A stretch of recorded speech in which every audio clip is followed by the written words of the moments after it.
ասեցի ձենդ կտրի։ Ասեցի Տիկին Փոստանջան։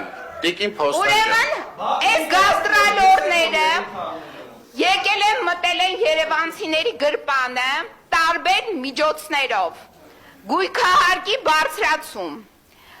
հանրային տրանսպորտի գումարի բարձրացում, աղբահանության բարձրացում, այսինքն սրանք ուղղակի այդ կոռուպցիա, թալան եւ այլն իրականացնում են բացահայտ կերպով, բայց չեմ մնում պատժված, այսինքն պատիժը նրանց չի հասնում, բայց հասնելու է։ Ուրեմն դուք այդ ձեր թայֆեքի մեջ ունեք երկու տիկին, մեկը ղեկավարում է արդարադատության նախարարությունը, Սրբույ է անունը, հաջորդն էլ քրեակատարողական ծառայություն է ղեկավարում, անունը Ծովինար է։ Ուրեմն տիկիններ երկու, պատրաստեք այդ բանտերը, խցերը պատրաստեք, որովհետև շուտով այստեղի այս մասան, որ բերել է այս թալանն է կազմակերպում, տեղափոխվելու են այդտեղ։ Դուք ասեք չէ,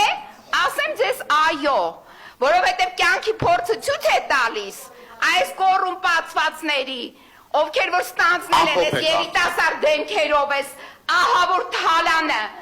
կաստրոլը, ցեղասպանության եւ հայրենասրբության հատ անցնելու են այդ բանտախցերի տարածքները։ Տիկին Փոստանջան, ավարտեք։ Ավարտում եմ ու զգուշացնում եմ Ծովինար եւ Սրբույի կազմակերպի այդ բանտախցերը։ Շուտով Գյումրի տեղափոխվելու է Երևան։